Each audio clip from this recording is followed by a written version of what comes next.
best late-night conservative talk show in America, Sackheads Radio. And listen, there are no people better on the air to give you the best in conservative talk than Sackhead Sean and Sackhead Clint. And we're working on immigration papers for a certain other guy who happens to work here, too. For those who are tuning in around the world to the best in late-night conservative talk, Sackheads Radio. Sack News. Sack News. Radio. Sack News. Sack News. Radio. Sack. Sack. Sack. The best late-night conservative talk show in America. In America. In America. Into the silo. And in this web was a large, I'm pretty sure it was the biggest spider I've ever seen. Good evening, ladies and gentlemen. Welcome to the Sackheads Radio Show live on the SHR Media Network. It is the 8th of June. Holy crap, it's the 8th already? Yeah. That means I'm going to be... it doesn't really matter. Wow, that sucks. It's the 8th of June, 2016. That just took the spring right out of my step. Well, it's I guess technically it's still spring. Yes, and it's about to not to be. It's about to not to be. It's about to not to be. What the hell's wrong with that? Did I say anything was wrong with it? Thank you. Why are you picking a fight tonight? Listen. No, listen. Don't give me the bladed finger chop point in my direction. All I'm saying is one of us was here, ready to go, and the other one... I have proof. Is wearing a blue shirt. I have proof, actually, on my Facebook at 20 minutes till, essentially saying I was fully expecting Sackhead Clint to just come sauntering in, like he always does. Look, I'm a saunterer. The funniest part is you did saunter in. I did. I literally, I sauntered in, and then I sashayed to my desk. Right, and you're not a good sashay. I'm not. I'm not a good sashayer whatsoever. No, at all. No, I had like a mini crisis. You did. And I can't talk about it. Right. But let's suffice it to say that... But when it comes to your nose, can we really call that a mini crisis? Listen, No. Dry air nosebleed's not a big deal, right? But it's not a mini crisis with your nose. Well, it kind of is. Because it was just one side. Right? Well, that's just half a tragedy. Look, we should have a poll. We should take a poll in the classroom. What's bigger, my nose or your belly? Oh, That would be tight. That would be a very close... That's a fitty-fitty. That's what I'm wondering. I'm wondering, this is like a Clinton-Trump... I'm Trump. Kind of a race. Like very, very... Oh, so I get to be the manly one? Well, yeah, doy. Speaking of which... Speaking of because of Hillary, witch. I see what you did there. Speaking of the hill dog. Yeah, speaking of the witch. Go ahead. I put up a post today on Facebook. And I sent out a little video a little while ago, too. So I don't know if that's the video you think it was. I had to take it down very, very... I had to call Sacco because I don't know how to do that. I don't know if you realize which video went up first. Which was really... Go ahead. I was just really, really weirded out that you actually had the password of my account. But that's neither here nor there. It's so hard to figure out. Ooh, First of fatty, all... fatty, fat nose. I mean, it's not hard to figure out your password.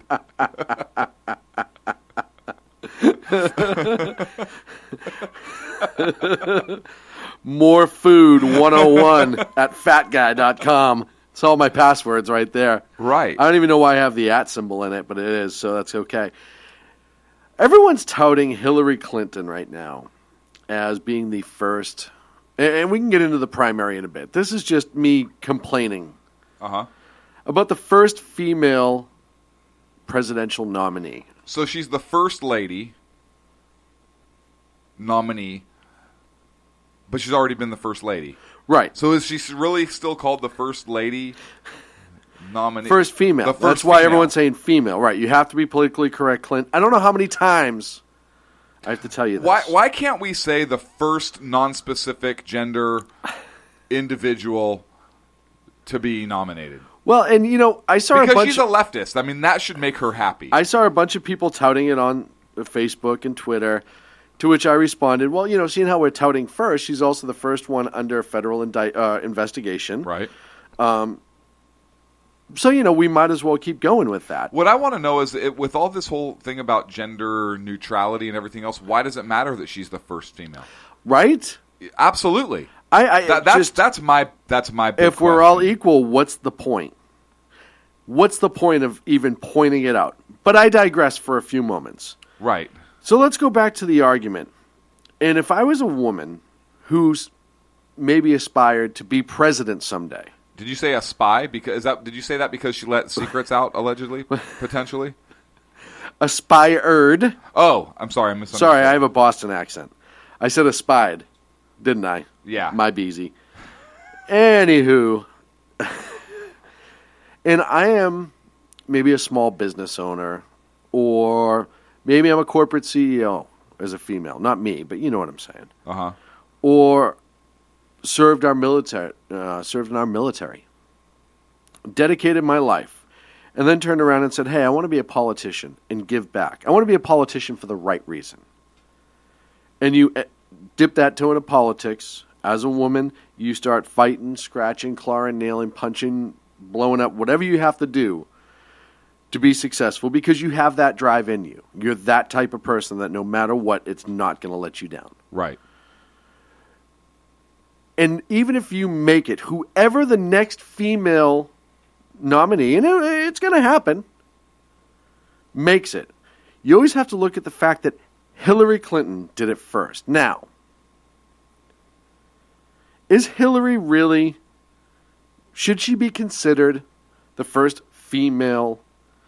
And there's two reasons no. One, there was one other female who was involved in a party a couple hundred years ago.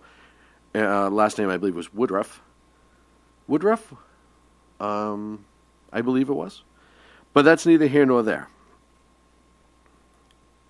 Here's a woman whose whole life has been handed to her. I'll give her college. I'll give her law school.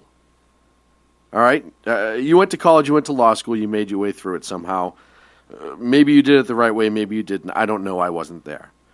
But then she dipped her toe into bureaucracy. And she was involved in the Nixon investigation. And then she got kicked off the Nixon investigation. First of all, how bad is that? We've talked about it before. I mean, if that's on your resume, you should never be allowed to do anything again. When a Democrat kicks you off a Democratic committee investigating a Republican president for wrongdoing because you're unethical. Right. If the Democrats kick you out for being unethical, that's a problem. That means you're not just unethical, you're an asshole. Right. But I move on. That'd be like Charlie Rangel saying, "Wow, that's crooked." That's like Charlie Rangel telling you to pay your taxes. Right. But then she It's moves. like Al Sharpton saying, "Yeah, that's not racist." It's like Al Sharpton saying there's no such thing as racism. I mean, Right. it's ridiculous. It's like Al Sharpton saying, "Oh, there's a white person. They're not racist at all." It's like that. It's like Al Sharpton saying, I don't look like a Pez dispenser. It's like Al Sharpton saying, "Me and Don King, have you ever seen us in the same room together?" But I move back to my point. So then she lives the thought life of that, of total bureaucracy. Moving on. .org. .org. Yeah, she marries Bill. They live in Arkansas, and eventually he becomes governor there for half an eternity. Then they go to White House. She's the first lady. She hasn't driven a car in 20-something years. She gets out. She essentially is bought and paid for a Senate seat in New York. She runs for the presidency. They kind of give her the whole, hey, next time we have this really young, hip black guy, and you're just not cool yet. But 8 years, we'll give you that first female. Just stick with us, and we'll let you be Secretary of State for a little bit. Just don't screw anything up between now and then. Right. So then she's Secretary of State. Everything She doesn't goes screw anything Everything up. goes swimmingly. Reset button. Perfect. Reset button with Russia. Putt. Putt, right? Nothing goes wrong while she's there. Her Nothing. servers are fine. Yep, nothing happens in the Middle East or Benghazi. Nobody died. Nobody died in which Benghazi. is good. Yeah. And then she decides she's going to run for president. Has this woman actually done anything in her life? I don't like the fact that you keep referring to this person as a woman. And I'll tell you why. They keep touting her as the first woman presidential nominee. Why does gender matter to these people? They just get through telling us about how gender doesn't matter, use whatever bathroom you want, and now they're touting gender. Right. I'm throwing the yellow flag. I'm calling bullshit, and I am not going to allow them to call her that on this show. So we can say that because we believe in gender. Right. So we can say she's the first broad. So right? She's the big broad. She's the second. She's the second. She's the second. So in other words, when it comes to Hillary being the first legitimate female GOP nominee, I say it's bullshit. She's not GOP. I'm sorry, presidential nominee. I say it's bullshit. There was already a female on a presidential ticket. That's right. Nominee, though. Nominee. Sarah Palin. Vice president. But still, not she was president. on the ticket. No, I understand what you're saying. Yeah. But the word president's in the title. It Hello. just starts with vice. Hello. But I just think it's ridiculous. She's not a real person. Who, Palin? No, Hillary. She's a broad. So, in other words, to her being touted as such, I say... Hell no, to the no, no, no, hell to the no. Now, what's funny is that's actually, allegedly, that might be President Obama that was singing that in response to, would you vote for Hillary? I don't... We don't have confirmation of that. We're still working on that, specifically where that audio came from.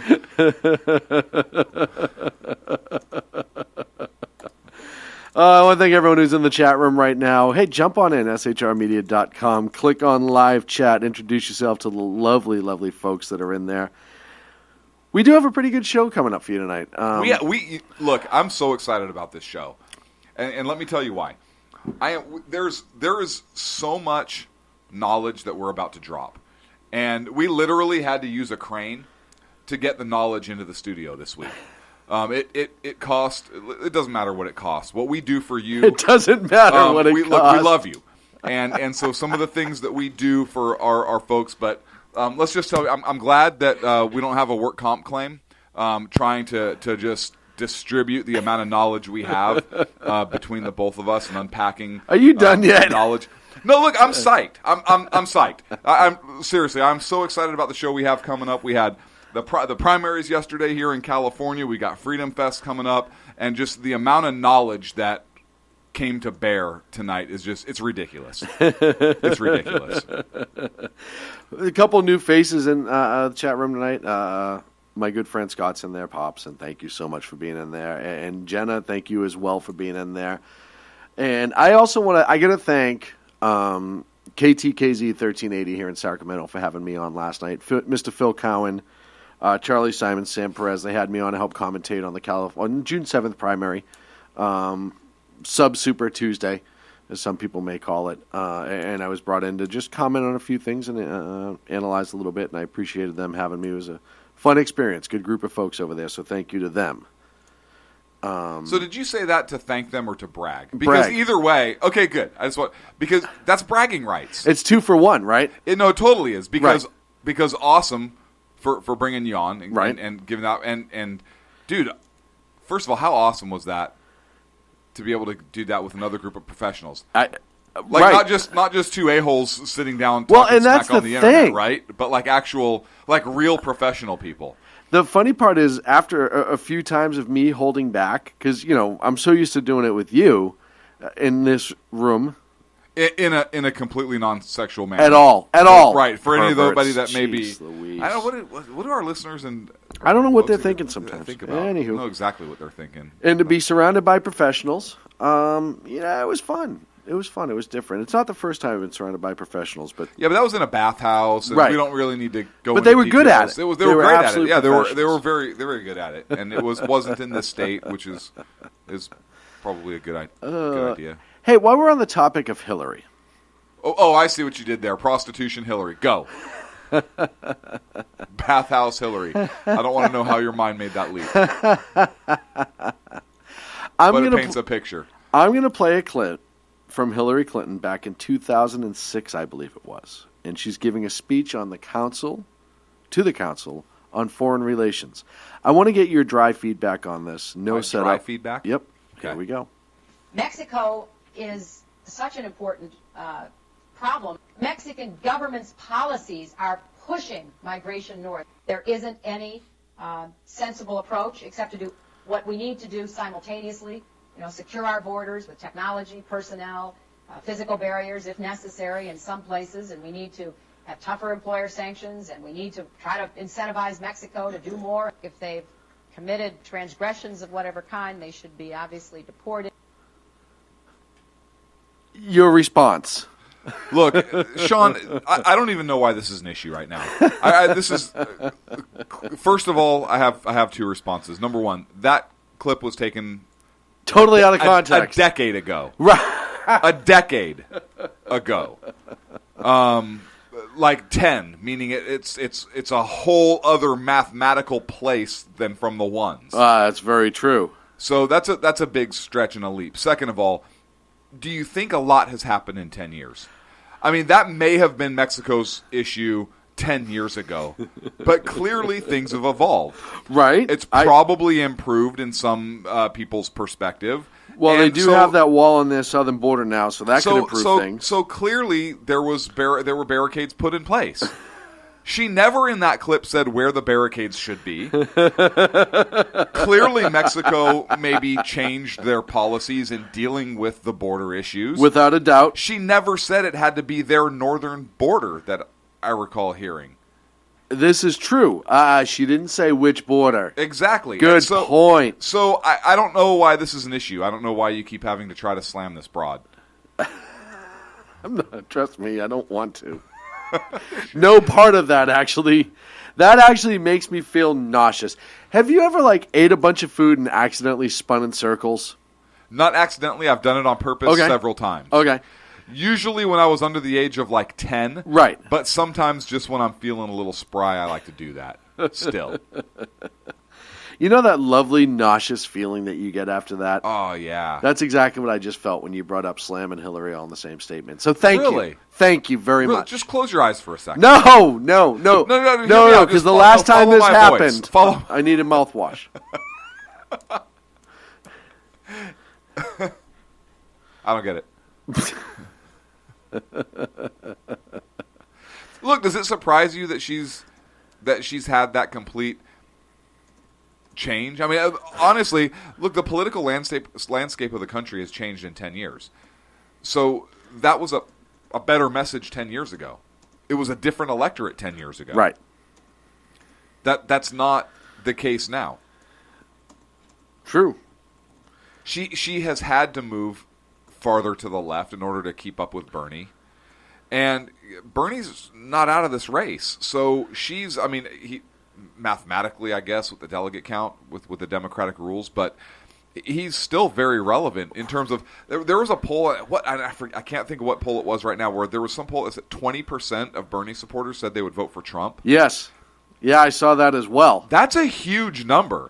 So Hillary has a major issue. She has to stay this far left, which means she can't have her more centrist narrative, which she might have to have in the general election. I mean, I think Hillary's in a tough spot. She either has to stay left and then move those centrist voters, or she has to move more to the center and lose some of those more asinine socialist. Yeah, she's between a rock and a prison cell. It's not working out well for her. Right. And here's the thing. I think after California, when the prediction was so close between the Byrne and Hill Dog that a lot of people thought Byrne was going to walk away for it. They might have. Do you think Hillary's ever had the Byrne? Oh, I'm sure. She's married to Bill. Yeah. So, and then for it to be almost 30 points. Almost 30 points. And what's interesting is that everybody had them very, very close in the California polls.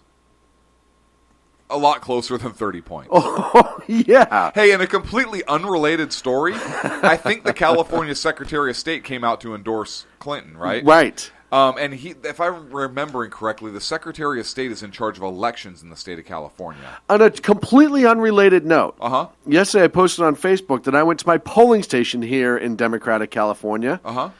Lifelong registered Democrat, both in Massachusetts when I moved to California. Also a Republican.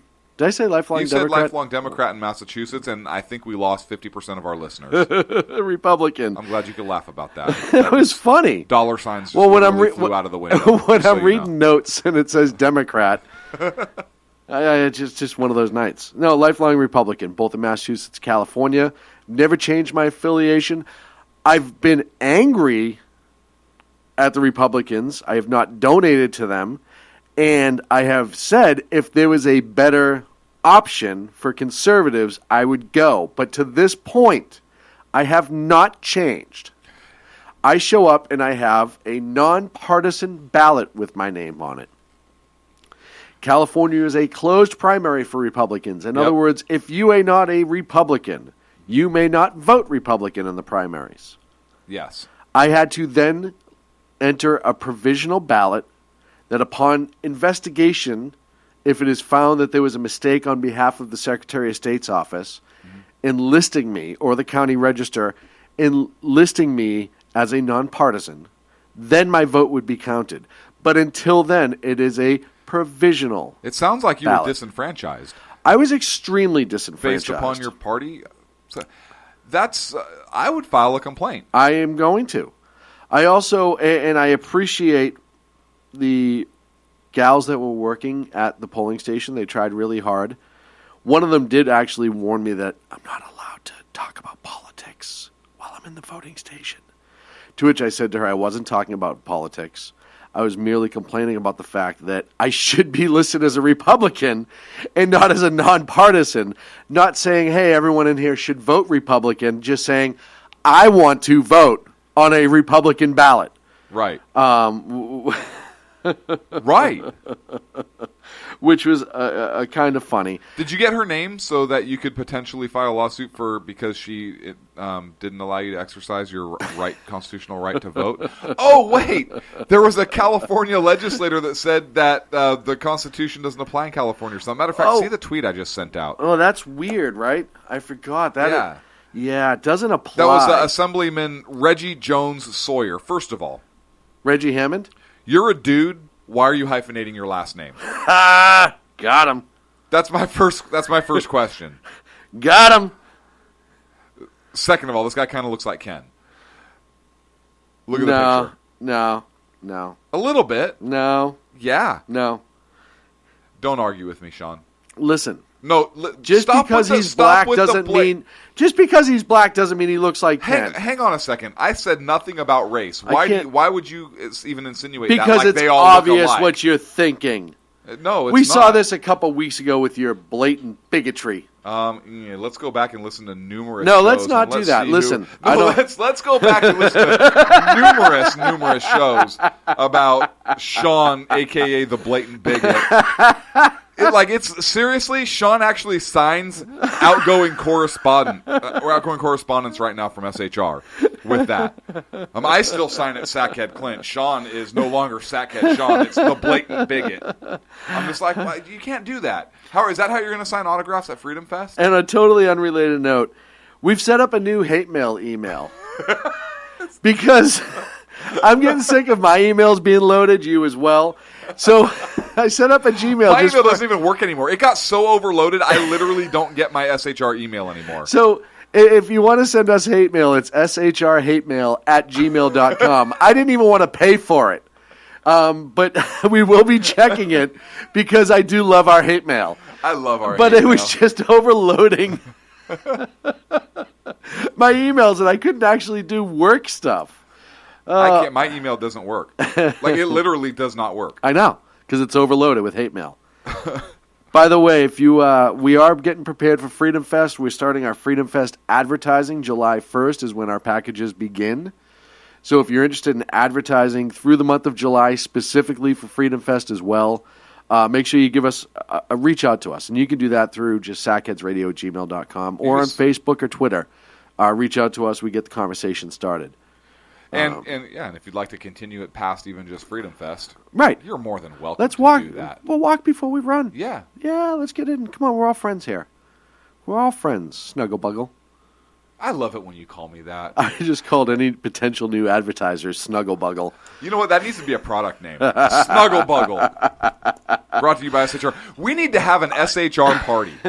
So, vote. Did you hear about the new industry? Oh, we're up against a break. There's a new industry starting up where women are paying men to snuggle with them. Professional snugglers getting up to $60 an hour. We're against a break here at Sackheads Radio. We'll be back after this. Conservative media done right. You're listening to the SHR Media Network. Breaking news. According to the latest report coming out of SHR Media, a merchandise store to support both the Reaver of Common Sense and SHR Media has just been unleashed to the general public. Be forewarned that this site can be contagious and numerous items can be purchased to support the best news programming. Go to Reaver.one website and click on the store link to check out the merchandise.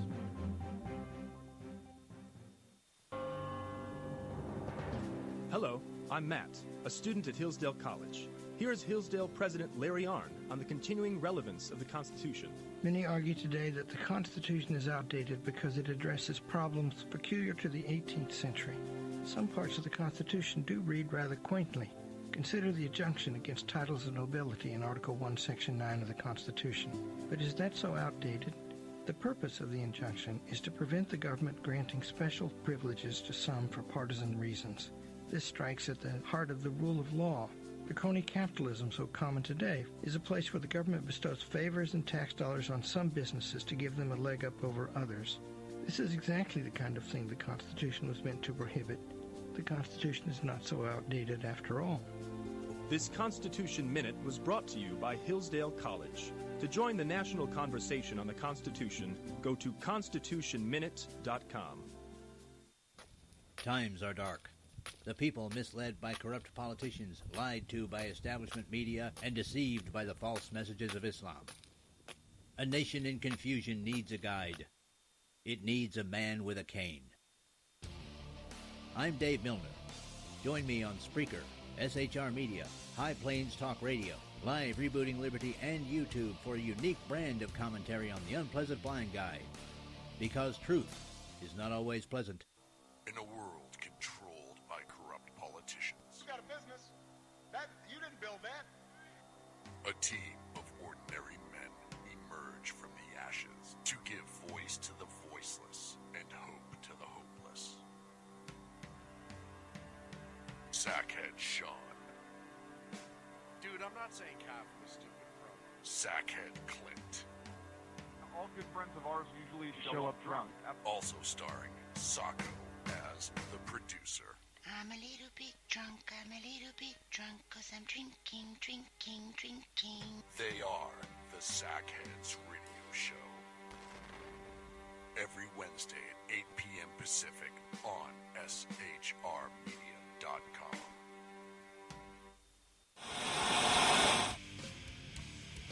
Beware, the Jersey Takeover is here.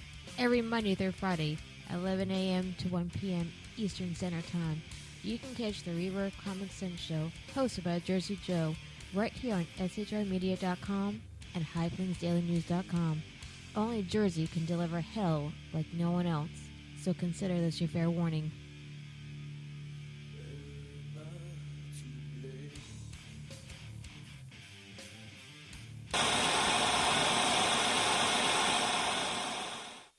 Conservative media done right. You're listening to the SHR Media Network. And we're back here on the Sackheads Radio Show live on the SHR Media Network. Thank you so much for joining us this wonderful, Wednesday evening. Are you okay over there? Yeah, I'm listening to you. You're talking about a wonderful Wednesday evening. What's the problem?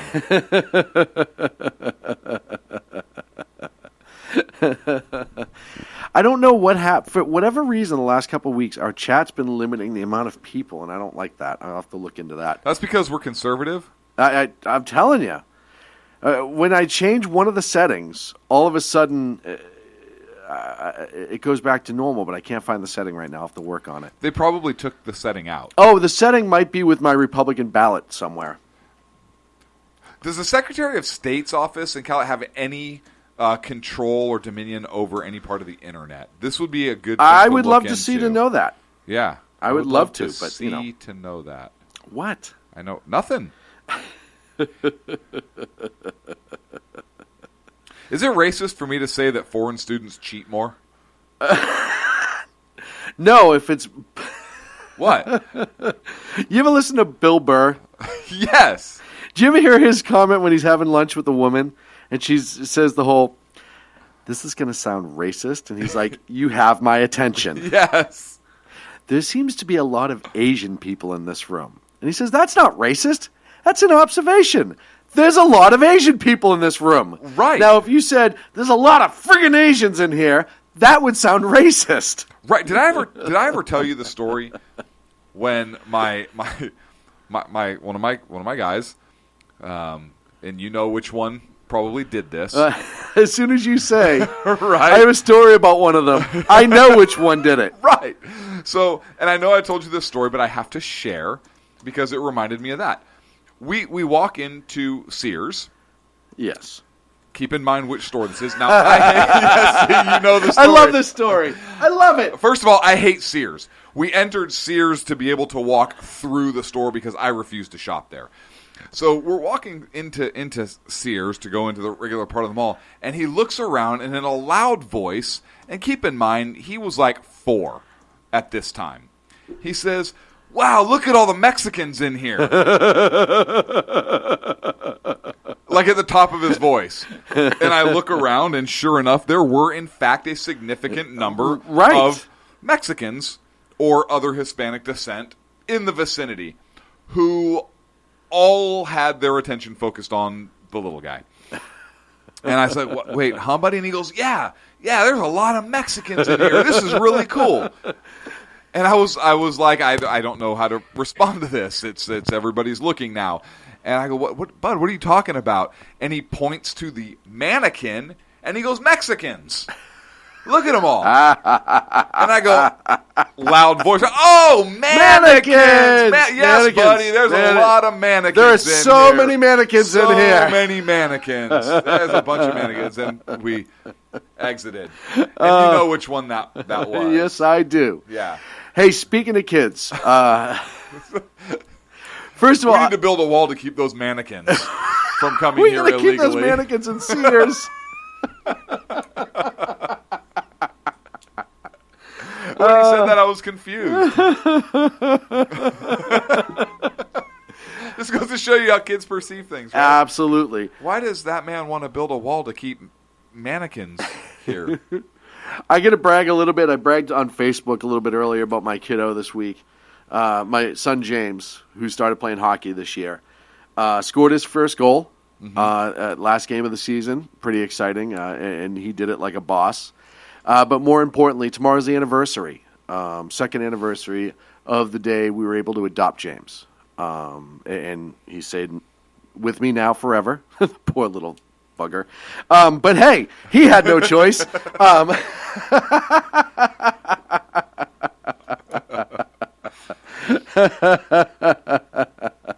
So just my little shout out to my boy. Absolutely awesome kid. Hey, so I want to get back to my comment that foreigners are a bunch of cheaters. Okay, I forgot about that. That's not racist. It's not racist. It's not racist. If there's proof. Because there is. There was a Wall Street Journal analysis done from more than a dozen large U.S. public universities, and they found that in the 2014 to 2015 school year, there were 5.1 reports of alleged cheating for every 100 foreign students versus 1 per every 100 domestic students. Really? So that's a 500% increase. So foreigners are 500% more likely to be big old cheater faces than good old-fashioned red-blooded Americans. And that's all I want to say. I do have a follow-up. That was not racial, because Americans cross our diverse population. Right. Because we know they're going to get hate mail on that, right?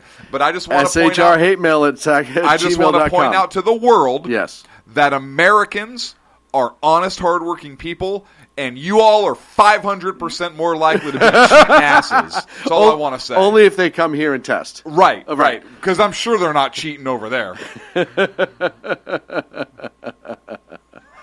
Speaking of which, this one's more of cheating the system. Have you heard about the young lady Maida Lara from Texas? And she posted a very interesting thing on Twitter just after her high school graduation. No. Pray tell. She was the valedictorian. Good for her. 4.5 GPA. Smart girl. Good for her. Full tuition paid for at University of Texas. 13 cords and medals. She says herself in her Twitter post that she has nice legs. Okay. And one other thing. She's an illegal alien, criminal alien, undocumented, as she said. Her exact quote is, valedictorian, 4.5 GPA, full tuition paid for at UT, 13 cord/medals, nice legs, and I'm undocumented. There's a picture of a badge, a Mexican flag, this thingy, rock on with the hands. Oh, and the devil horns? Yeah, the devil horns, and a graduation cap.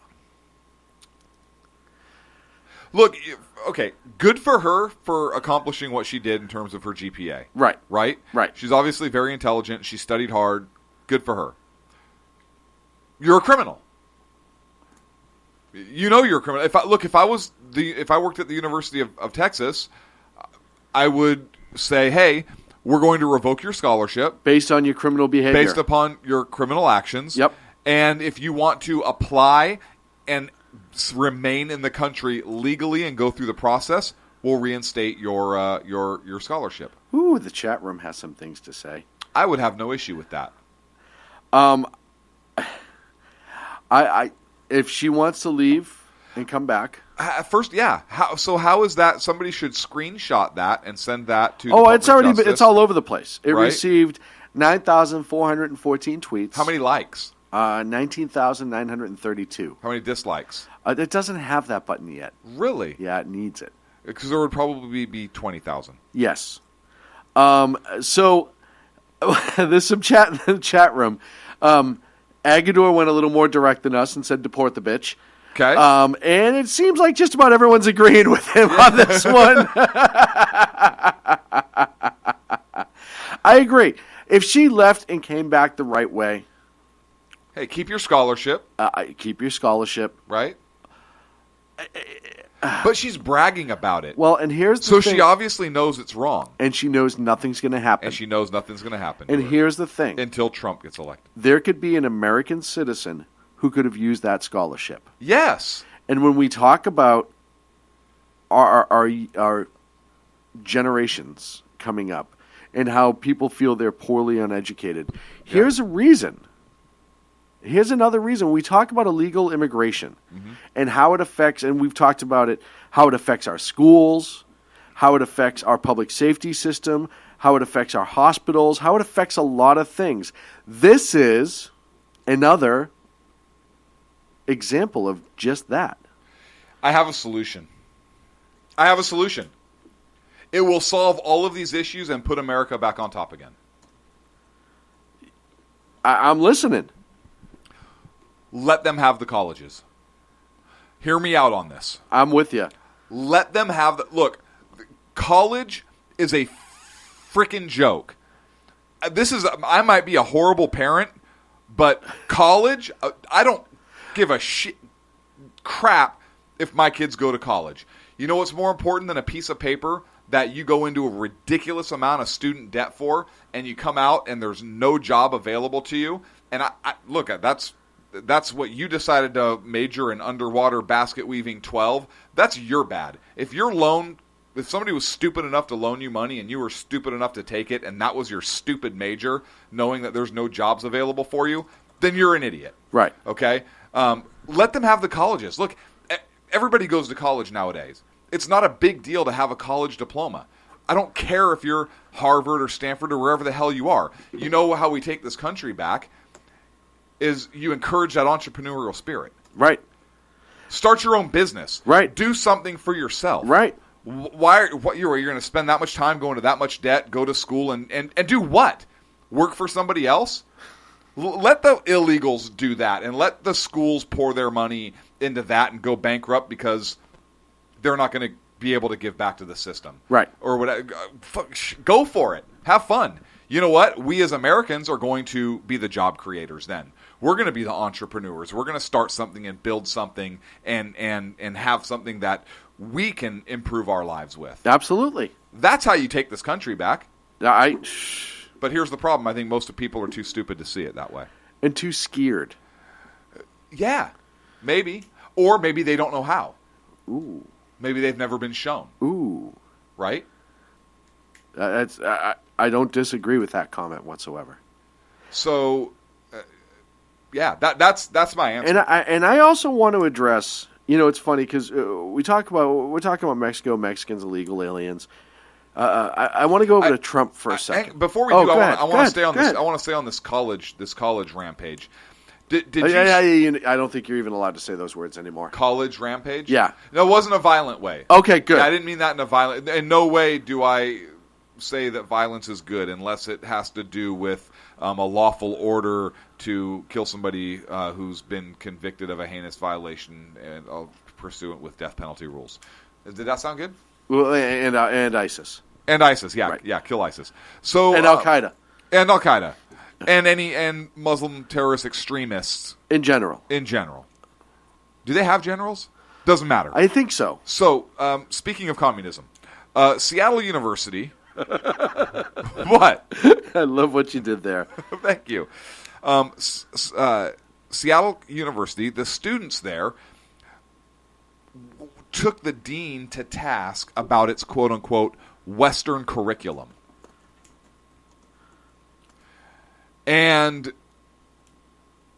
let me read you the quote from Seattle University's interim provost. They said, quote, "I have taken this action because I believe, based on information that has come forward and over the past several weeks, that successful operations of the college at this time require that she," meaning the dean, "step away from day-to-day management and oversight of the university." The students protested, basically said they were dissatisfied and traumatized and bored. Traumatized and bored.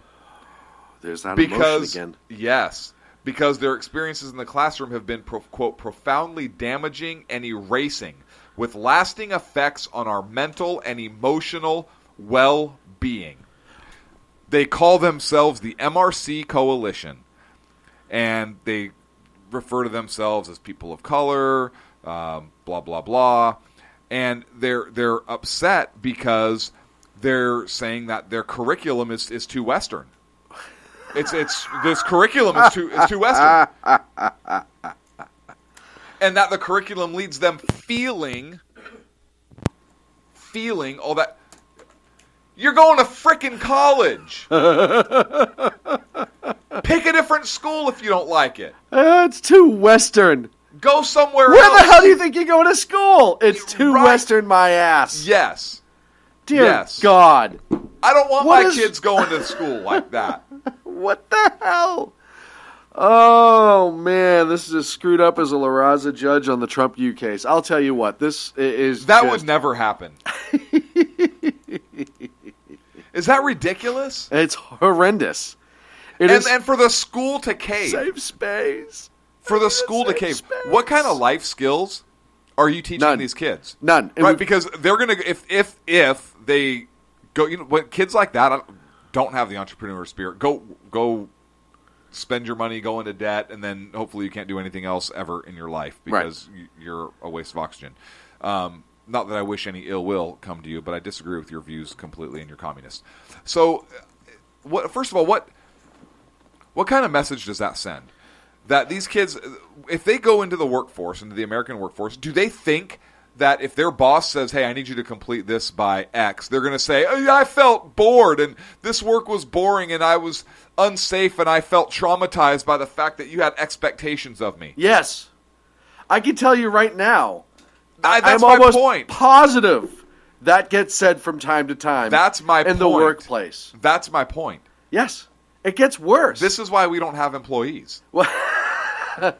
Because you and I would look at that person and like slap them. Interns figuratively. Interns only, because I don't think they can sue.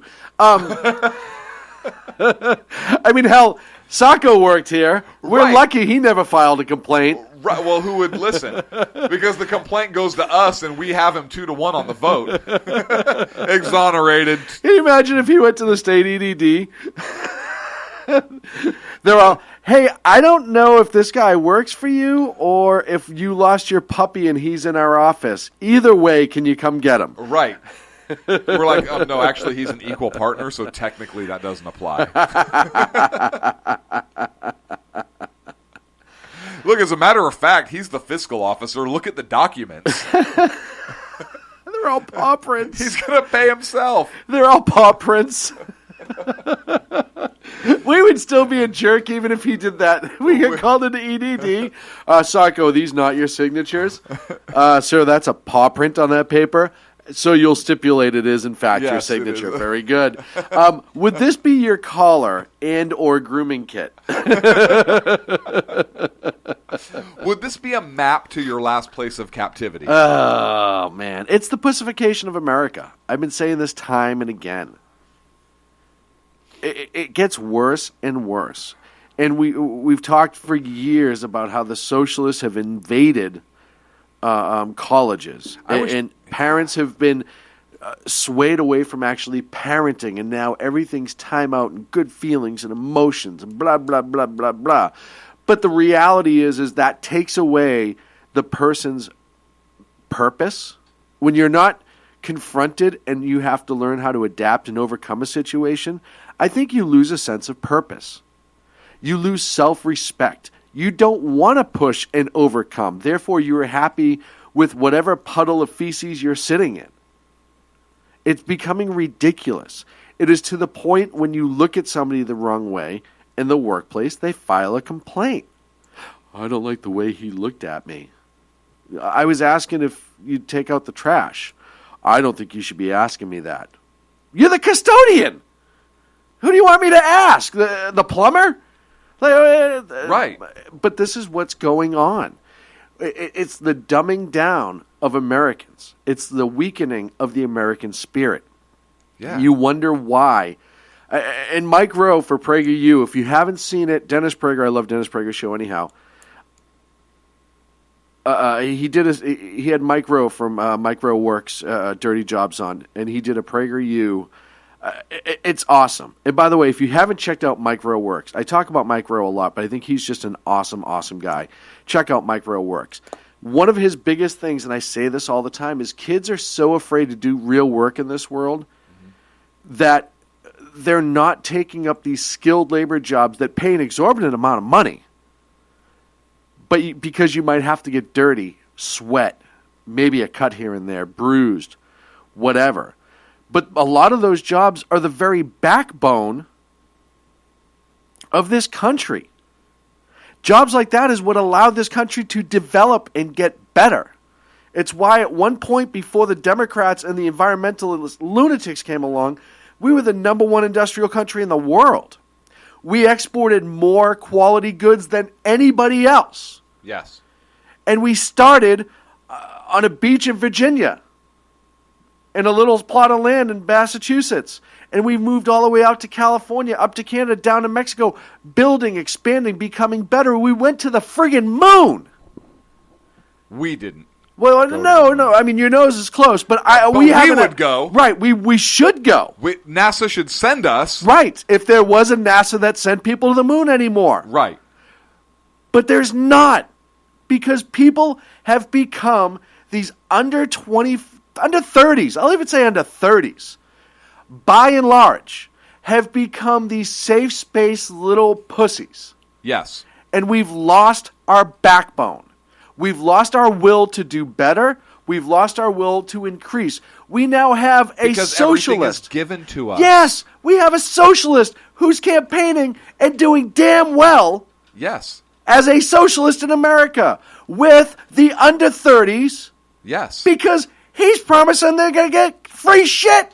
Yeah. And because, they're going ape shit for it. You know why? Because they don't have the educational background exactly to be able to recognize the crap that is spewing from that hole under. And then when you show them Venezuela as it stands right now. We're not Venezuela. Right.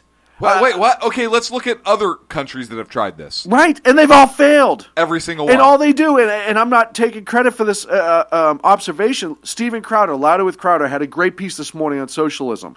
It was a video that was banned by YouTube, and he finally got it to be re-released. It's pretty damn good. But he says... Why did YouTube ban it? Oh, because it's anti-socialist. Oh. But what he says is, when they talk about other socialist countries, they only highlight little blips from that country that's working. They don't show you the great picture. Right. He brought up Nicaragua, who has a greatly increased, what's the word I'm looking for? Poverty level? No.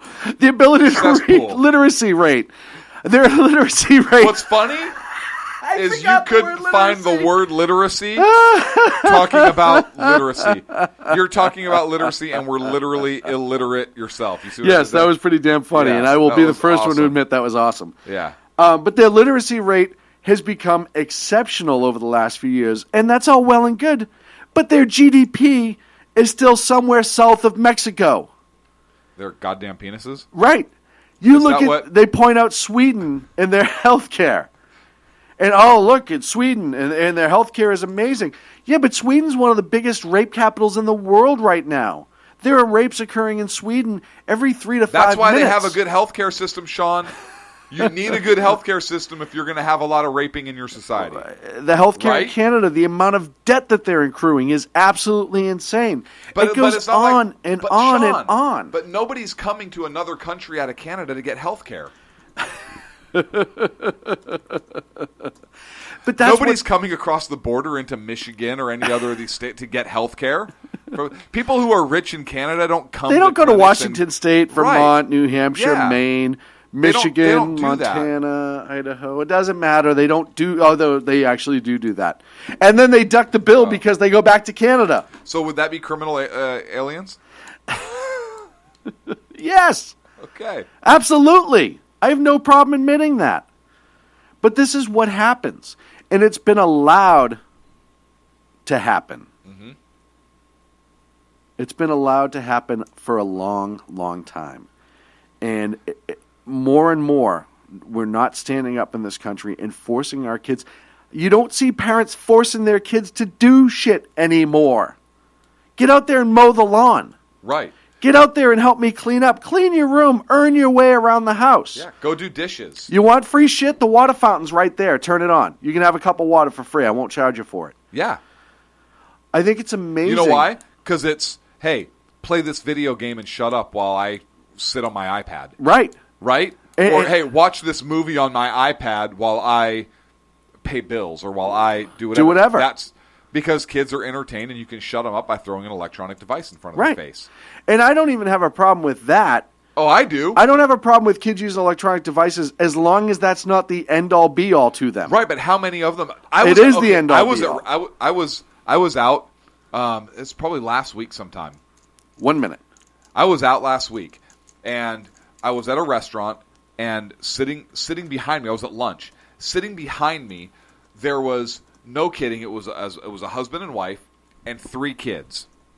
The kids looked like they ranged in age from 3 to 7 or 3 to 8, right around there. Every single one of those kids had a hand device. Mm-hmm. The 2 older ones had cell phones, and the younger one had a tablet, and they were watching movies at the dinner table while mom and dad ate, and they were periodically picking up their phones and texting. Mm-hmm. It was ridiculous. I literally could not hold my tongue. I was like, "Are you kidding me?" Right now. Well, and like I said, We're up against, sorry. Go ahead. We're up against a break. Go ahead. There's a balance. And part of those devices are part of the modern age, and I understand that. Yeah, but you don't, at the dinner table? There's a balance. My parents would have knocked me on I couldn't wear a hat to the dinner table. I understand and that. I still don't. I had to wear a shirt if I was coming to dinner. Well, and you still do. And I still do wear a shirt sometimes. Unless we're eating together. The exceptional one also said... Hey, Jenna, just so you know, you are listening to the right show now. I think she forgot to refresh the page. Ken also said that the wife probably has a hand device. I don't know what he means by that. I don't know. And hopefully he can clear that up after the break here on the Sackheads I'd be really radio curious show. to see what he meant by that. What kind of hand device? I'm just very shocked, the exceptional one. Maybe you could type that and explain it during the break here on the Sackheads radio show. No, send a picture. Live on the SHR Media Network. SHRHateMail@gmail.com. Conservative media done right. You're listening to the SHR Media Network. Breaking news. According to the latest report coming out of SHR Media, a merchandise store to support both the Reaver of Common Sense and SHR Media has just been unleashed to the general public. Be forewarned that this site can be contagious and numerous items can be purchased to support the best news programming. Go to Reaver.one website and click on the store link to check out the merchandise.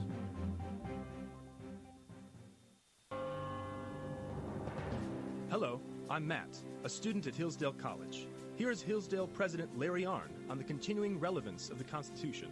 Many argue today that the Constitution is outdated because it addresses problems peculiar to the 18th century. Some parts of the Constitution do read rather quaintly. Consider the injunction against titles of nobility in Article 1, Section 9 of the Constitution. But is that so outdated? The purpose of the injunction is to prevent the government granting special privileges to some for partisan reasons. This strikes at the heart of the rule of law. The crony capitalism so common today is a place where the government bestows favors and tax dollars on some businesses to give them a leg up over others. This is exactly the kind of thing the Constitution was meant to prohibit. The Constitution is not so outdated after all. This Constitution Minute was brought to you by Hillsdale College. To join the national conversation on the Constitution, go to constitutionminute.com. Times are dark. The people misled by corrupt politicians, lied to by establishment media, and deceived by the false messages of Islam. A nation in confusion needs a guide. It needs a man with a cane. I'm Dave Milner. Join me on Spreaker, SHR Media, High Plains Talk Radio, Live Rebooting Liberty, and YouTube for a unique brand of commentary on the unpleasant blind guide. Because truth is not always pleasant. In a world controlled by corrupt politicians, You got a business. You didn't build that. a team of ordinary men emerge from the ashes to give voice to the voiceless and hope to the hopeless. Sackhead Sean. Dude, I'm not saying cough from a stupid throat. Sackhead Clint. All good friends of ours usually show up drunk. Also starring Sacco as the producer. I'm a little bit drunk, cause I'm drinking. They are the Sackheads Radio Show. Every Wednesday at 8 p.m. Pacific on SHRmedia.com.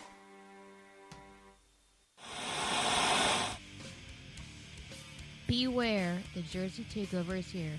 Every Monday through Friday, 11 a.m. to 1 p.m. Eastern Standard Time. You can catch the Reaver of Common Sense show, hosted by Jersey Joe, right here on SHRmedia.com and HighPlainsDailyNews.com. Only Jersey can deliver hell like no one else, so consider this your fair warning.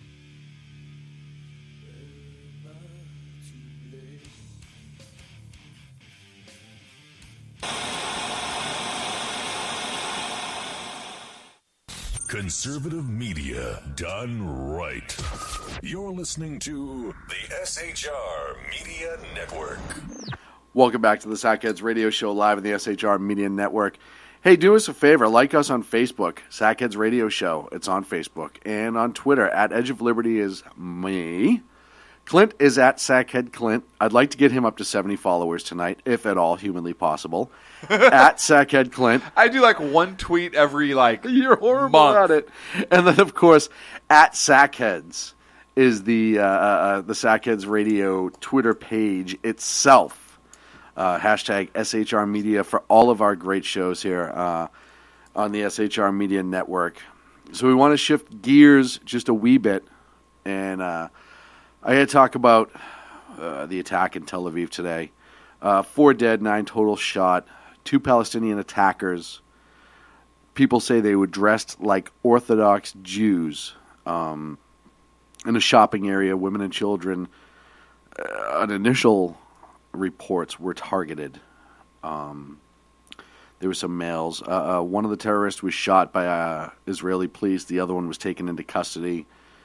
And immediately afterwards, on the streets of Palestine, Palestinians were handing out fireworks and celebrating the attack. This, of course, occurring during Ramadan.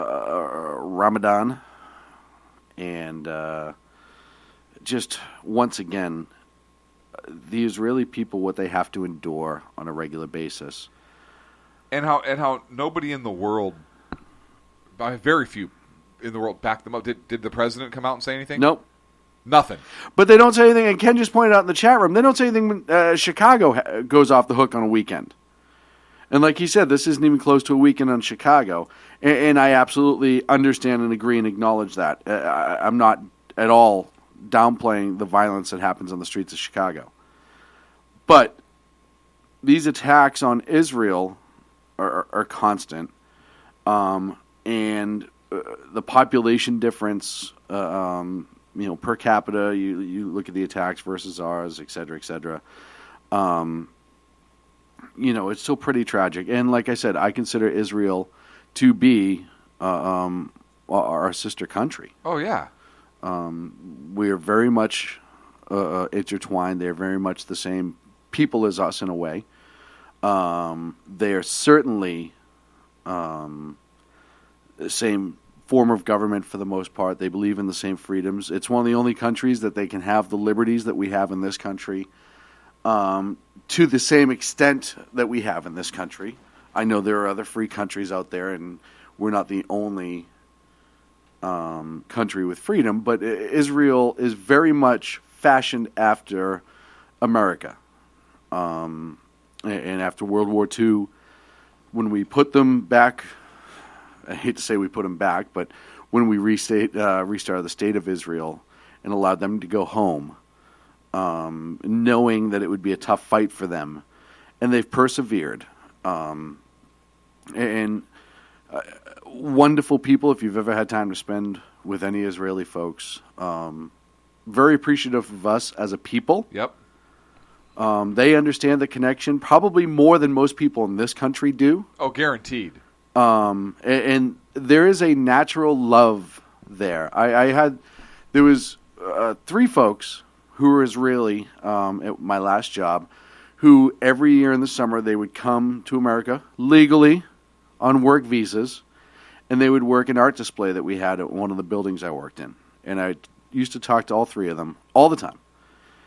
And they would just rave about this country and the people and how amazing it is and how we're so close and how the love that people have for Americans in Israel and how we've always been there for them. And even when our government isn't, as of right now, the people are still with those in Israel. And when you have an attack like this today, it hurts us. I don't want to say as much as it hurts the Israelis because obviously we're not living that attack.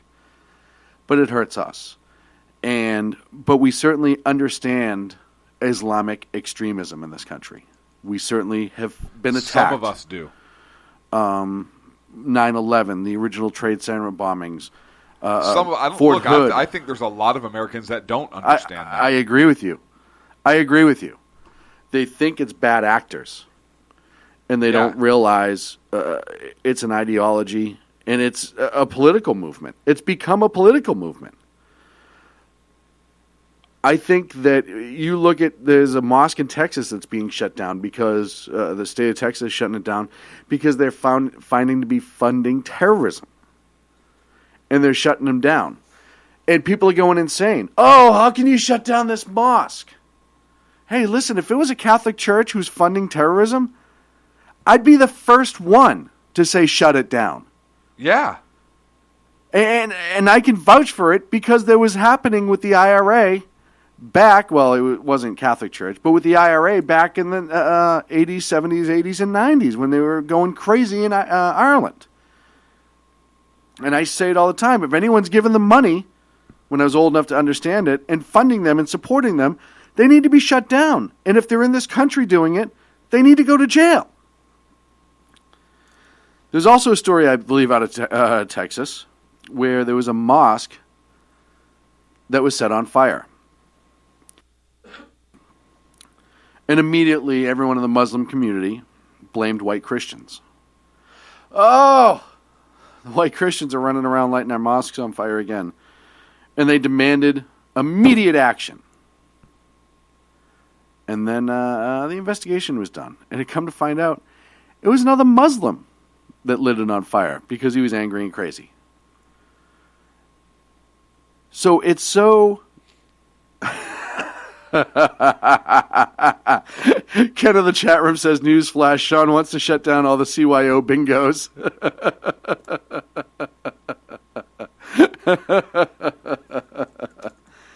So when we talk about Muslim extremism, we know it here, and we see how it affects Israel. And we've seen it grow here. You just had a Sacramento man convicted to 20 years for attempting to plot and join ISIS.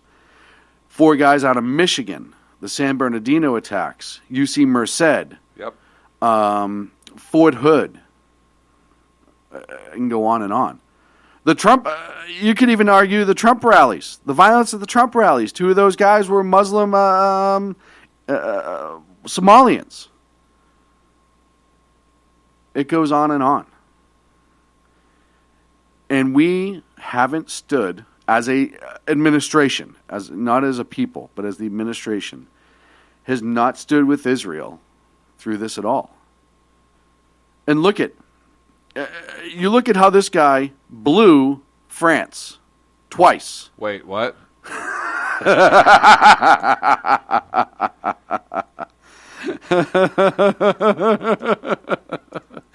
You look at how this guy blew France twice. Okay. Charlie Hebdo in the attacks at the Eagles and death metal concert and the other areas on the night of the horrific attacks. This president was slow to respond yet again to give support. Belgium, same thing. Israel, it's almost like he's like, it happens all the time, the hell with it. Doesn't say anything. Our closest ally. Listen, France, yeah, they owe us everything. I wouldn't even say our people are that close. The southern part of the country, absolutely. We kind of owe them a lot, too. Yeah. Okay, I'll even call even. Right? But there's no kinship there. No. The southern part of the country, yes. The Basque areas, the southern part, absolutely. Just mostly the Parisians. Hell, we have a kinship with the people over in Great Britain, and we kicked their ass twice. But we had such a kinship, we sent them guns when they needed them in World War II. They didn't return them. They didn't return them. Well, why would you? Right. No, they destroyed them when they outlawed guns again. Right. We gave them a present and they destroyed it. Right. Although I guess Obama did too, right? When he returned something. Anyways. Maybe that's why he did it. Maybe he was so upset on our behalf that we didn't get our guns back as a people after World War II. Yes. Oh, no, this is Obama's agenda. That he Keep returned going. the bust of Margaret Thatcher, right? Very true. Thank you. Very true. We just proved on SHR that just Obama her bust? Pro-gun. Oh, for you, it doesn't matter. No, not that way. Oh, okay. But yet Israel keeps being attacked. And now I read a report today that Hamas is gearing up for a big assault coming up soon, they believe, from the northern part of Whatever Lebanon. happened to never again? Whatever happened to honestly? I don't know. How long ago was World War II?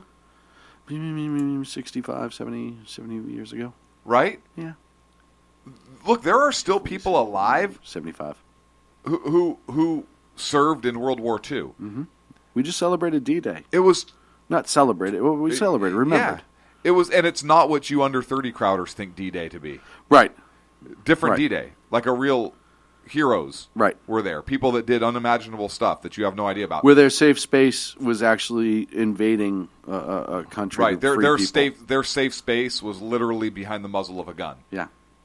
Advancing towards more muzzles of bigger guns. Right. That was their safe space. Literally, this was 2 generations ago. This was our grandparents. Mm-hmm. These are people that our generation grew up with, knew. I mean, it's the greatest generation. How do we forget? Mm-hmm. We have the Holocaust Museum. We have the Museum of Tolerance. We have all these things. And look, the Museum of Tolerance in California is it's awesome. The place is awesome. There are these places here to remind us as American citizens, as free people, of the atrocities that can happen when you have dictatorial power that seizes and has an agenda, and when people do nothing. But I think that message gets perverted a little bit, and they don't talk about so much about the having a dictator, somebody in complete control, a complete fascist, total government, unchecked government, coupled with intolerant behavior. They don't talk about that effect. All they talk about is the tolerance aspect. And they apply what happened in the Holocaust on a personal level in terms of personal tolerance of everybody else. And while that's a worthy message, I think it's a little bit perverted of a message, because you have to look at that in both lights to really understand the Holocaust. This isn't one or two bigots that decided to go kill millions of Jewish people. Right. This was, yes, there were people that chose to do nothing, but they chose to do nothing because they were afraid of being killed by a big government that had all the weaponry, had all the ability, had all the power, and was oppressive to those that challenged them. Mm-hmm. And now you look at the movement on the left, where what do with opposition? They shout them down, they shut them up, they try to oppress their views simply because they disagree with it. And look, you and I have talked about this. I don't know how many times. Well, let me put a pin in that for a moment. So you have a left that's intolerant of views, for example, that we have, right? They're intolerant of our views, a lot of them. How many times do we get called through hate mail, all kinds of things, right? Or in person or whatever. So now let's say you take a left-leaning government that's intolerant. Look what the IRS did to conservative groups and Tea Party groups. Yes. And 3 years later, data comes out after they then start purposefully targeting, and you look at when they started targeting left-leaning groups, and it was after their targeting of conservative groups came to light, and then they wait 3 years to let those numbers look a little bit more equitable. It's ridiculous. So you already have government organizations targeting people for views. Well, and they try to downplay it by throwing in a couple Democrats. Yes. So what happens when that power is unchecked now, and now you have people that are intolerant of other views and a government that's run amok? So in that light, could that happen here in the U.S.? Yes. Absolutely it could. Did Hitler seize power overnight? No. 15 years. Did 20 years. Yeah. Did the German propaganda machine, all that stuff spin up? No, all that took years, right? The Jewish people weren't even interned and killed right away. No. They tried it at first. They tried at first to be pretty overt about it, and everybody pushed back. And Goebbels and Hitler met, and said that we have to start small, lean towards that way, and we have to. Almost like they nudged.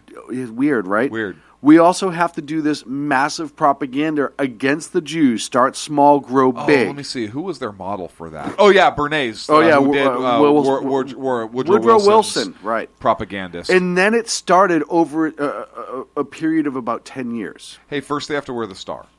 Right? That's They it. have to turn in all their weapons. We just have to Higher taxed. We just have to register you. We just have to register you, just so we know who you are. Right. Now you have to live in this area of town. Yeah, you can still live. You can still be free. Look, have your shops. Go about your business. It's okay. We're just going to guard. Make sure you live here. We're going to tax you a little bit more, too. We're going to tax a little bit more. Oh, and by the way, if you have any valuables worth X amount of dollars, you have to turn those in. More for your safekeeping than anything else, but yeah. Right. We're going to keep it for you. Oh, and now we're just... Hey, we're going to give you a free ticket on a train. I think they started with free beating day. Okay. I think it was like, hey, if you have a yellow star, you get a free beating today. But it's for your own good to make you stronger and to increase your character. Right, and then the trains came. And we knew in this country, believe it or not, that it was going on early. Not to the extent. Not to the extent. At all. I mean, our soldiers... But we knew that Jews were starting to be targeted. Yes.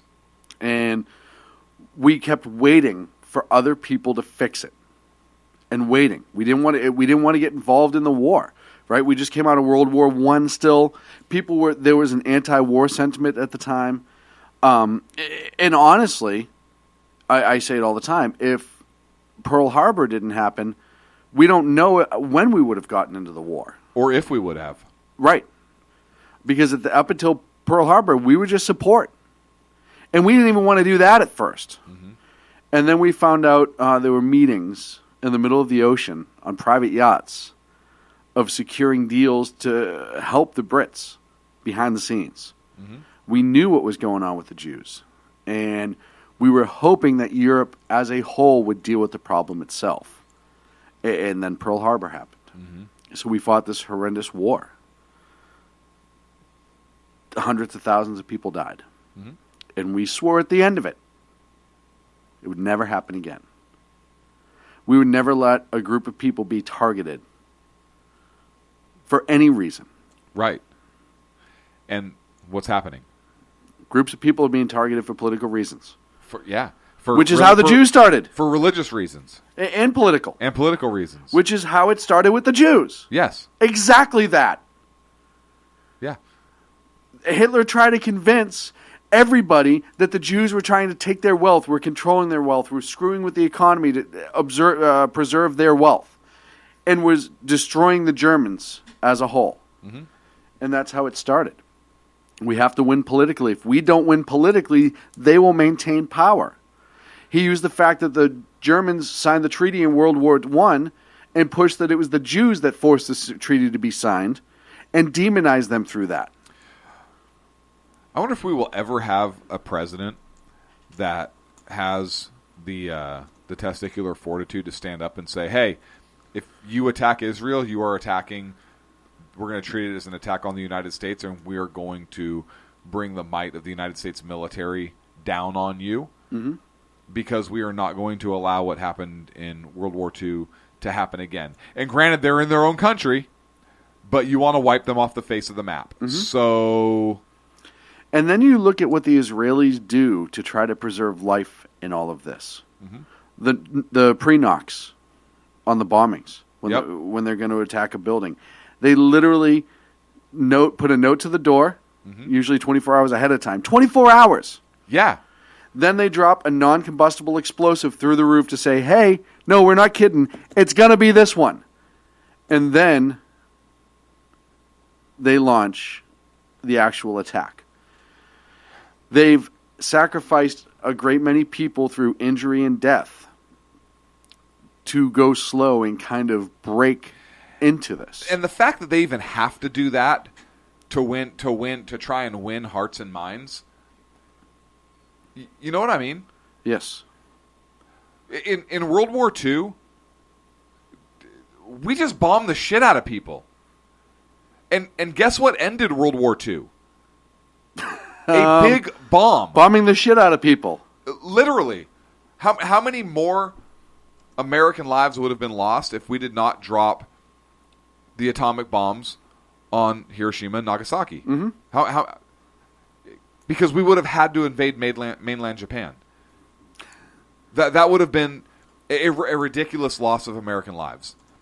So are we to expend our American soldiers' lives because another country's government wouldn't surrender or put their citizens at risk? Right. That's not our fault. I agree. The fact that Obama apologized for that? I agree. Well, he didn't apologize. Oh, yeah, I'm sorry. He didn't really apologize. He just bowed and said everything but. He didn't apologize on camera. He just bowed. Yeah. He said everything but. He didn't apologize on camera. Well, he's not a big teleprompter guy. That was... I wonder, and I didn't read any reports, and I wish I did now. I didn't read any reports about what any World War II veterans who may still be alive who fought in the Pacific Theater had to say about that. VFW had a lot to say about it. Very, very angry, and rightfully so. Rightfully so. My grandfather fought in the Pacific Theater. My grandfather was a Pearl Harbor survivor. Right. And then fought in the Pacific Theater, was in Guadalcanal. Yeah. And I'm sure if he was alive today... Oh, furious. Oh, yeah. Both my grandfathers were in the Atlantic. I'm sorry, one in the Atlantic, one in the Pacific. My grandfather's brother, so my great-uncle, was on B-17s. Mm-hmm. He was a bombardier. And there's a great story. So I guess he could say bomb on an airplane. He was allowed to say bomb on a plane. Yeah, he was allowed to, because it was in his title. Right. Badier. Right. Right, was the secondary title in that. Yeah. And when you flash forward to today, and we've once again seen yet another attack on the Israeli people. And our president, silent. For being who they are. Yep. Silent. Silent. Isn't that genocide? They're being killed for being Jewish? Only a little bit. It's only a little genocidal. Just slightly. So it's genus. It's genus. And a little bit of genocide is almost like being a little bit pregnant. That makes sense. Right. Yeah. That makes sense. I don't know what I was thinking. I love to read.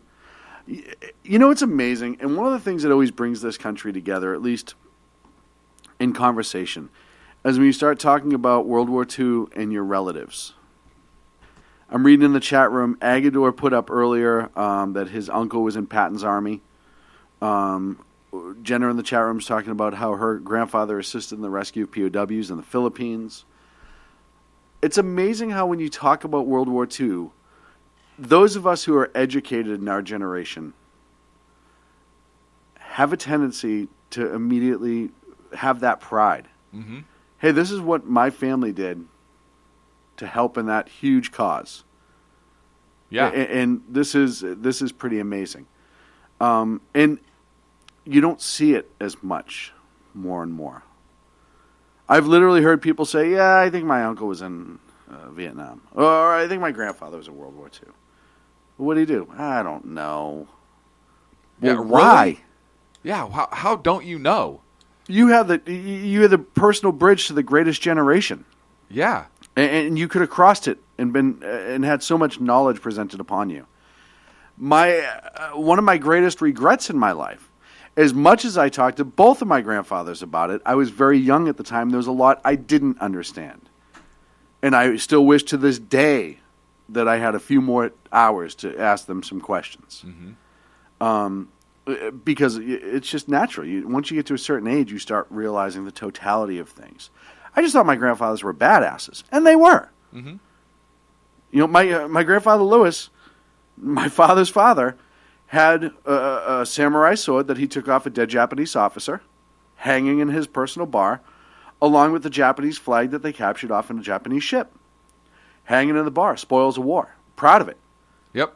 He'd also had his hands, and it's still in the family, I won't say where, on a German officer's Ruger from World War II, with the swastika inscription and everything. That we're all pretty sure he got from my other grandfather, who's in the Atlantic, but that's neither here nor there. A lot of questions to ask. I didn't think till I was older to ask, how did you get that close to a dead Japanese officer? And get the samurai sword off of him. Never dawned on me. It was at the time I was like, oh, okay. That's awesome. But now you have more questions as you get older. And then when I see the people that don't ask the questions, it's disgusting. It really is. It really is. Look, I actually have the missions that my great uncle flew. Their targets where they were. I know what aircraft he was in. I know what aircraft was his. He was actually on one of the B-17s that dropped or that flew more combat missions than any other American aircraft. It was an old Gappy. It was a B-17G, and I have all of his missions. I have his. He didn't have any kids, but I literally have all of his papers. I have his papers from when he went through flight school and bombardier school. Mm-hmm. I have photographs. I have all kinds of history there. I have his Distinguished Flying Cross that was handed down. His citations. I have a citation signed by Hap Arnold. Mm-hmm. So much history in those documents that he kept. He kept everything. And I think I've shown you. Yeah. Once. I don't know if we've gone through everything. We haven't sat and gone through everything. We've sat and gone through a lot. We've gone through a lot of it. And my grandfather was in the Pacific Theater, and like I said, Pearl Harbor survivor and so forth. My family's from Hawaii, and both sides. He didn't talk quite as much about it. He talked a little bit about it, but the same thing. I have some photographs of him. I don't have as much paperwork because he didn't keep everything like his brother did. But it's just amazing. I can't go back to Pearl Harbor and just not think, wow, my grandfather was here. On my dad's side, or go to the church where my mom's mom and dad was walking in that Sunday morning when they described seeing the Japanese aircraft fly over where they were and describing the little goggles that the Japanese pilots were wearing, and they looked right down at them while they were getting ready to walk into church, and describing, hearing kind of the muffled, distant explosions, then seeing the smoke rise in the harbor, and then kind of realize what was going on, and seeing some of the Japanese aircraft, seem to be like diving down on cars while they were on the roadways and so forth, and just seeing that and hearing about that not only from their perspective, from the civilian side, but also from my grandfather's side, and my grandmother, my dad's mom, was a I think she worked at Bellows Field as a radio operator, which is another base that was strafed. So it's hearing the stories from those sides is just amazing, and how my grandfather was woken up and helped get folks underway, and the actions that he took that morning, and the experiences that he had and what he saw. I've had the opportunity to go out there and you literally, at Bellows Field, one of the B-17s that was flying in from California kind of flew into the middle of this attack, and one of them bellied in at Bellows Field, and the scrape marks are still on the runway from that. The first prisoner of war was taken off of the beach at Bellows Field in one of the two Japanese midget submarines that washed up. One guy was dead, and one was taken POW. As a matter of fact, out of the 10 midget submariners, the 5 midget submarines. Can I say midget submarines, or can I say little people submarines? Mm-hmm. I have to say little people submarines. Right. I think. You can't say midgets anymore. When those submarines were launched, there's a memorial in Japan to them, and only 9 of the 10 faces are on that mural because it was a shame to be taken POW. But I've stood on the beach where the first POW was taken in World War II. Over there at Bellows. That's amazing. Or being out at Hickam and being at Pearl and knowing that, my family was there. Wow, what was happening that day? The bullet holes are still in a lot of the buildings at Pearl and at Hickam. Mm-hmm. They left them there as a reminder. So you can see gouge marks from where rounds were scraping into concrete, and you still see the holes. You can pull pictures up offline if you've never been there. You still see the bullet holes in the buildings and some of the hangars and whatnot. You go to Ford Island and in the one of the towers that's still there that you see in the pictures. It's amazing. And now you have the USS Arizona that's moored right with the Missouri. Mm-hmm. And those of you that don't know, obviously the Arizona is still a tomb. There's still U.S. Sailors entombed in there that went down on December 7th. It's still leaking oil, that ship. F you environmentalists that have something to say about that. And then the Missouri right behind it. The Missouri is where the surrender was signed. Yeah. So there you have the start and end of the war all at once. Right there, all at once. And I know we're up against a break. I know we're overdue. I apologize, but I wanted to share. Great story. Great story. And, yeah. And it's just amazing. And it's something that we have to carry on. We're up against the break. We'll be back on the Sack Kids Radio Show. Conservative media done right. You're listening to the SHR Media Network. Breaking news. According to the latest report coming out of SHR Media, a merchandise store to support both the Reaver of Common Sense and SHR Media has just been unleashed to the general public. Be forewarned that this site can be contagious and numerous items can be purchased to support the best news programming. Go to Reaver.one website and click on the store link to check out the merchandise.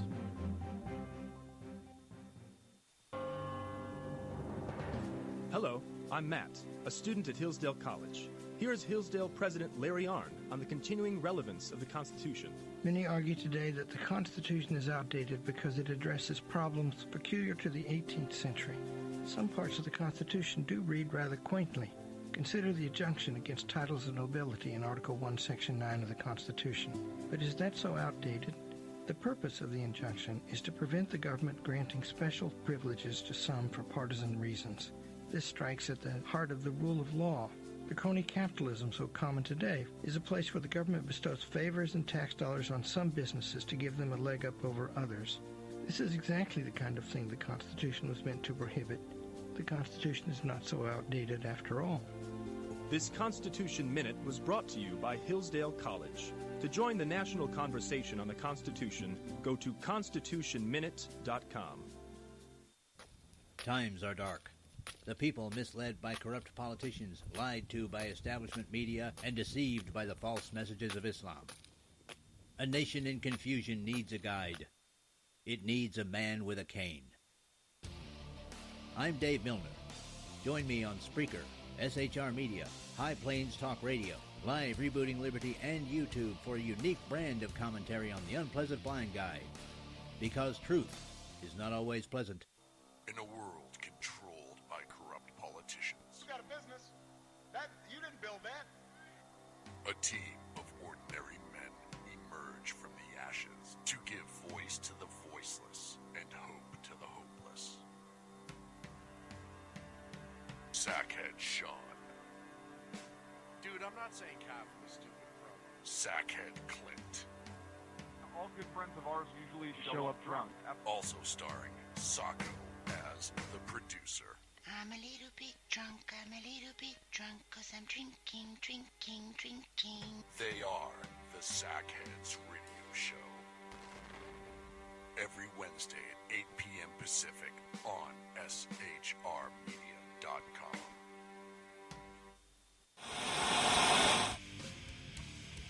Beware, the Jersey Takeover is here. Every Monday through Friday, 11 a.m. to 1 p.m. Eastern Standard Time. You can catch the Reaver of Common Sense Show, hosted by Jersey Joe, right here on SHRmedia.com and HighPlainsDailyNews.com. Only Jersey can deliver hell like no one else, so consider this your fair warning.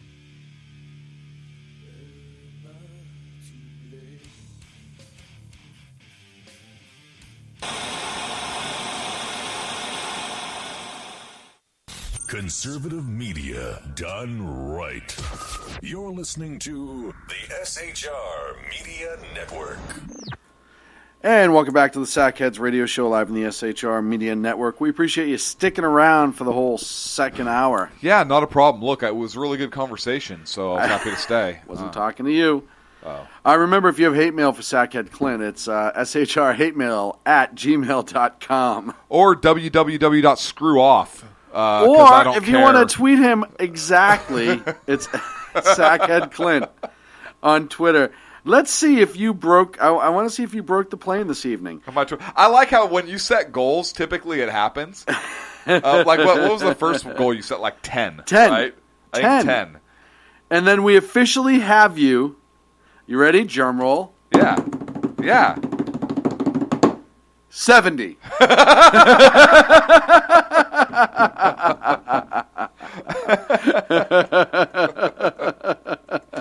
That is just amazing. Yeah. So the California primaries were last evening. The California primaries. How do I even turn this thing on? The tweet machine? Yeah. What is this? Oh, man. The big story of the night, Clinton took New Jersey. Everyone knew that was coming. No, I didn't. Sanders won North Dakota. Sanders won Montana. Jersey, like I said, Clinton won. New Mexico, Clinton won. South Dakota, Clinton won. Trump won all the ones that the Republicans were in last night, with the exception of, I think it was... Are there any more Republican primaries, or are the Republicans done? Done. So, I wanted to... Was it North Dakota or South Dakota? When I was reading it last night. Dakota.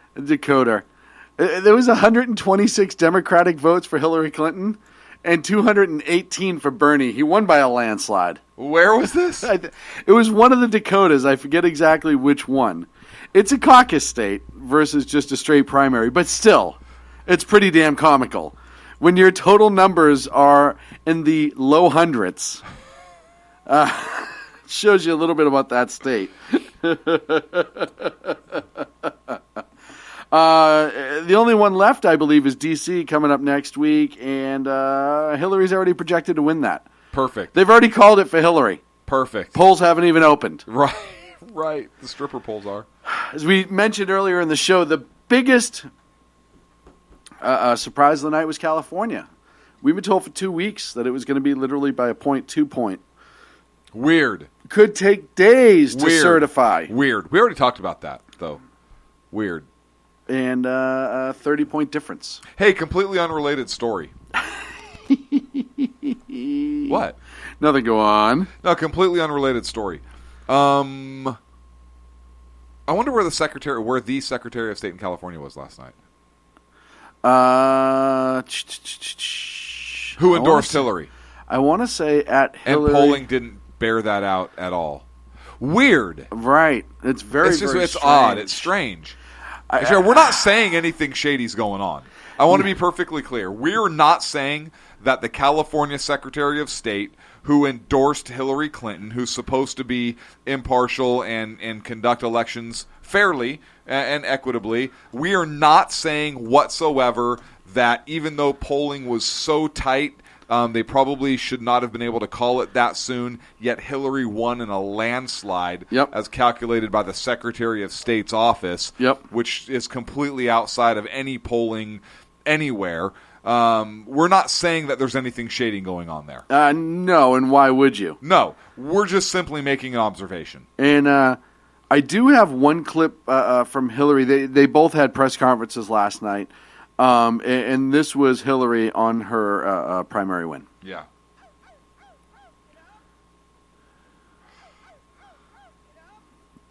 So she was obviously excited, and rightfully so. Right. It was one of those. I still love that. Afterwards, Hillary kind of gave the speech like she went first and kind of gave the whole expecting to Bernie to kind of drop out feel to it. She was thanking him for running a great campaign, doing the speech that you would normally do when your opponent drops. And then Bernie came out. And one of the first things Bernie really got to right away when everyone was wondering if he was going to drop.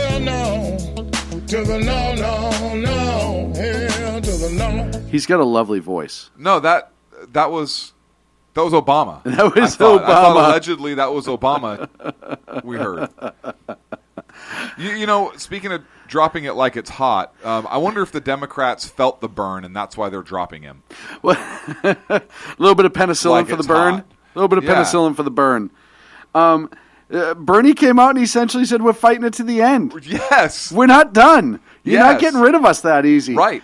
I hope give he the old runs bug. third party. I give the old bugger a lot of credit. I wonder if he's going to run third party. I think he will. Because he is a socialist, and he took some states.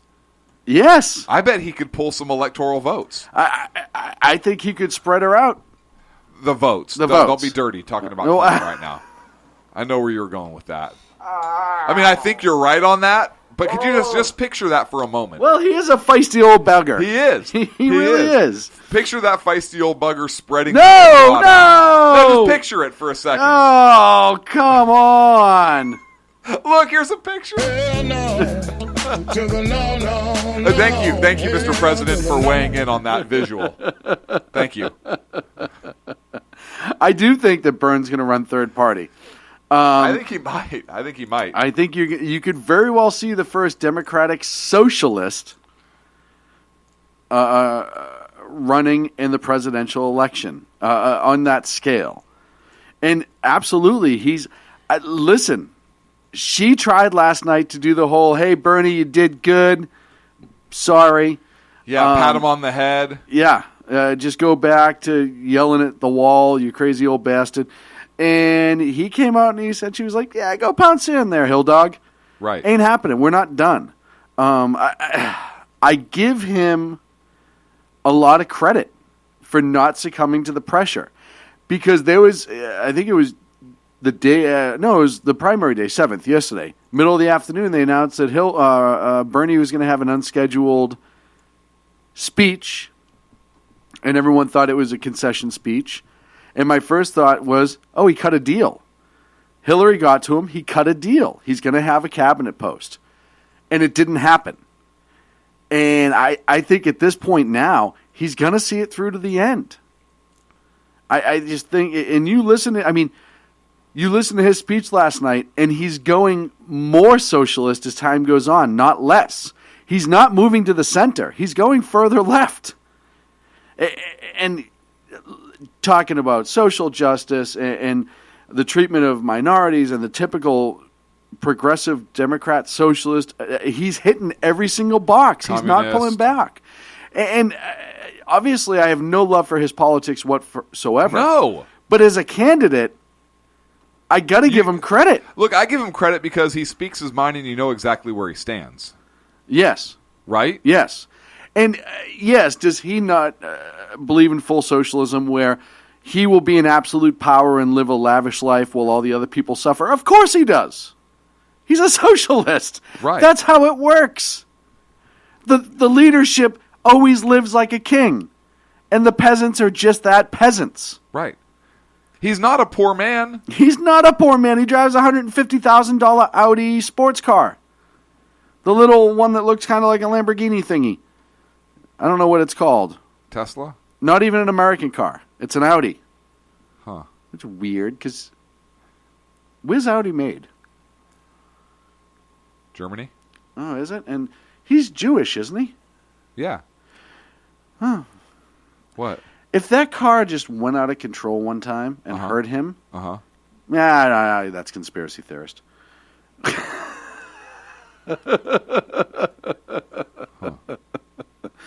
Oh, man. But you see, I mean, he's running a hell of a campaign.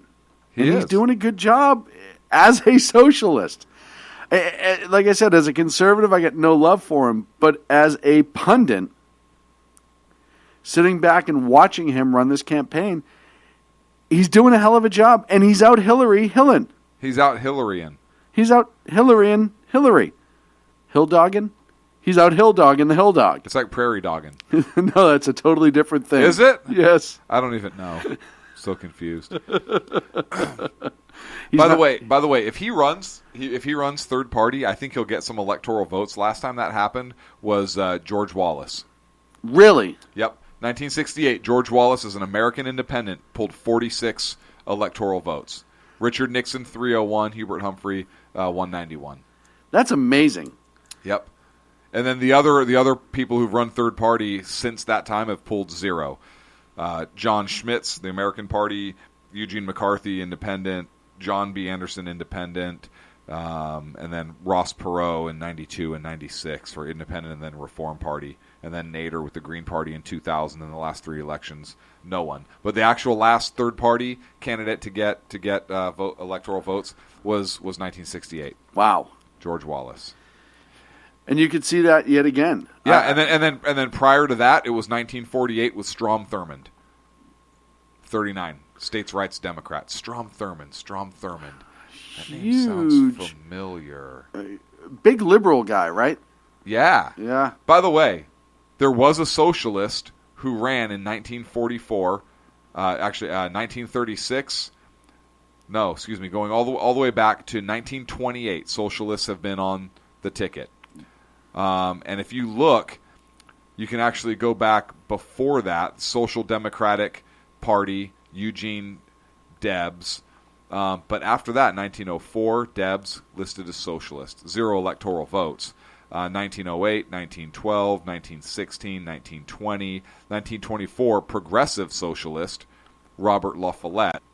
1928, socialist, 32, socialist, 36, 40, 44, 48. All the way up until 1948, there was a socialist on the ballot. They got 0 electoral votes, but they were listed as their party preference as socialist in one form or another, either straight up socialist, progressive socialist, or democratic socialist. Now, 1948, that was the last time a socialist was on the ticket. What was happening in that time? Well, World War II was winding down and the Cold War was starting. Right. Because we had a distrust for the Russians. It was mutual. They were communists, socialists, and from 1944, after 1948, starting with the 1952 election when you had Dwight Eisenhower, who won as the Republican, you did not have another socialist on the ticket until Bernie Sanders, if he runs on the presidential ticket. Kind of interesting how it drops off. So the socialists never went away. They just started evolving into the Democratic Party. Well, and also it was another look at what we were fighting at the time in the Cold War. And it was so heir apparent to the country. Right. How just ridiculous the theory of it was. Right. This is my point. I mean, they were pretty out there in 1944. I'm a socialist. I'm running. Okay, you're a socialist. But after World War II, oh shoot, I don't think I'm going to list myself as that anymore. Yeah, that doesn't look good. Oh, hey, look, it's been, 20-something years since the wall fell, and now socialism's on the rise again because we have nothing to look at and say, hey, this is a horrible fucking idea? Or Bernie was around then. Bernie was. These kids who were following him. Right. But these kids who, if they passed him on the street, would make fun of him for being an old man. But they're a product of the educational system that they're spun out of. Well, and also the Department of Education back then wasn't federally run. It was run state and locally. As it should be. As it should be. Because that didn't change until what, 70s? 1970s? I'd have to look it up. I don't know. I think it was somewhere in the 70s. So probably all that shit. But Bernie knows, and he knows he can get away with it now. And the only thing hurting Bernie right now is Venezuela. But people aren't even paid. We could do it better than them. They messed up. Right. You have those That's people, your argument? But it has stopped some people. Not enough because it's not being covered. You look at mainstream media. Where's the coverage on Venezuela? They've slipped back into a third world country. They're chasing rats down the street to eat. Hey, socialism works. They had more money and oil 7 years ago than most other countries. And socialism destroyed it, and you don't see it anywhere. It's crickets. Friggin' crickets. You heard it on this show. You see it on Facebook. You see it on Twitter. A couple of other of our friends have talked about it. Absolutely. But even Fox and some of the big ones, nothing. Not a damn word. Meanwhile, you have Bernie Sanders, who, like I said, now I'm going to attack his politics instead of how he ran, who's a socialist loon. He's a friggin' wingnut. and that's an insult to Wingnuts, has a chance to pull electorates, has a chance to go third party as a socialist, and he will go as a socialist. I hope so. He's been trying this whole time to get people to be okay with socialism. And he's going to run and do it in our country because our history is not taught. Our children are not educated. And we get fed this bastion of lies about the beauty of friggin' socialism. We don't get fed anything. Not us, but as a nation, these kids. Yeah. They're still us. You know what? They believe it because they're painted. It's this beautiful picture is painted. Right. Right. And the founding fathers and our founding ideals in this country are marginalized. Yes. And minimized and mocked and old and outdated. And the kids are taught that it's okay to judge their actions through today's standards. Yes. And you can't do that. The kids are taught that America came up with the idea of slavery.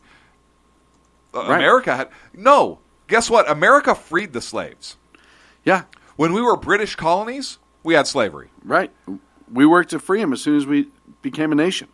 As soon as we're talking, look, the principles and ideals that Thomas Jefferson outlined in the Declaration of Independence, the way the Constitution was framed and the way that was set up, was all set in motion to end and abolish slavery in America. Mm-hmm. Not all states accepted slavery. Were there some? Sure there were. Of course, there were Democrats in the South. Yes. There were black slave owners in the South. Yes, there were. I forget his name. One of the most brutal slave owners in the South was a black man. The first slave owner on this continent was black. Mm-hmm. So... And the Muslims enslaved all over the Middle East. Including some Americans. Including Americans, the shores of Tripoli. So this is the reason it's in the song.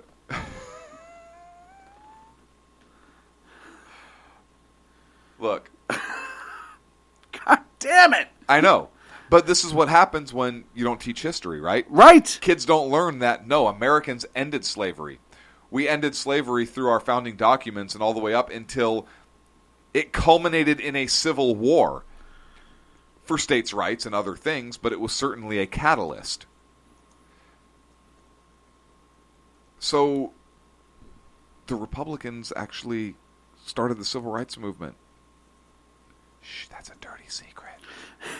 You can't say that. You're racist. You're not allowed to. You're not allowed to say that. Yeah. I can't believe we're already 2 minutes and 9 seconds from being done. It goes so quick. It goes so damn quick. Talk about Freedom Fest. Let's talk about Freedom Fest. How many people in the chat room are going to Freedom Fest? More importantly, we're going to Freedom Fest. More importantly, we are going to Freedom Fest. And we're bringing Sacco's hairy little butt with us. We have confirmed that Sacco will make an appearance at Freedom Fest. Make an appearance or be there? He will make an appearance. He doesn't know if he can do the entire time, so we may only have 48 hours to brutalize him, which I fully intend on doing. If you go to freedomfest.com, if you want to get more information about Freedom Fest, July 13th through the 16th in beautiful Las Vegas, Nevada. There are room deals on the website.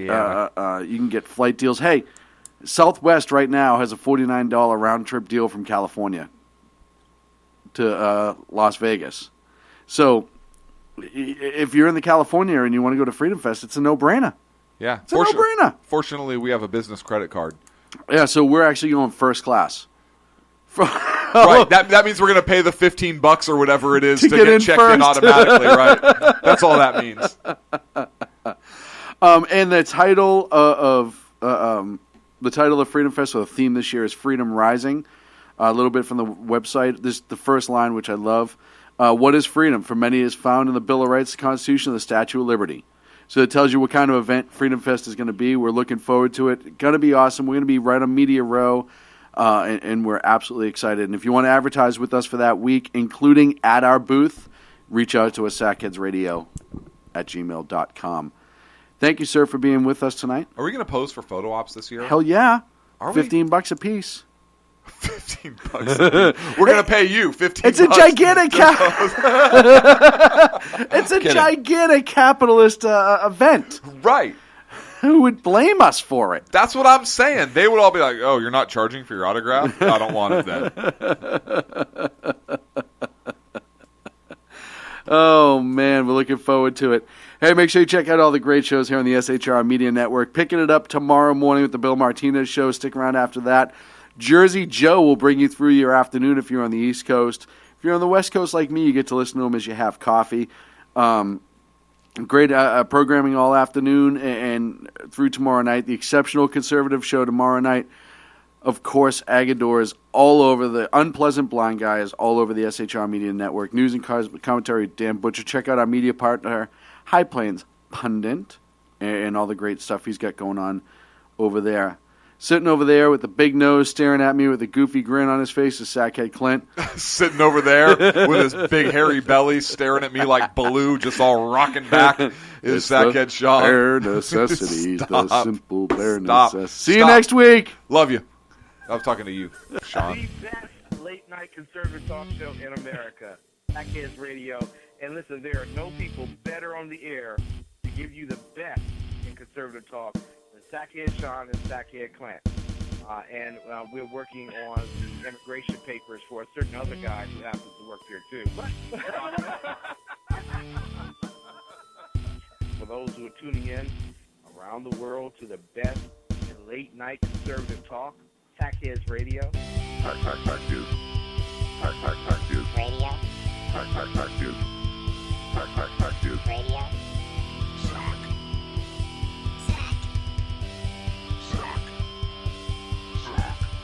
The best late-night conservative talk show in America. In America.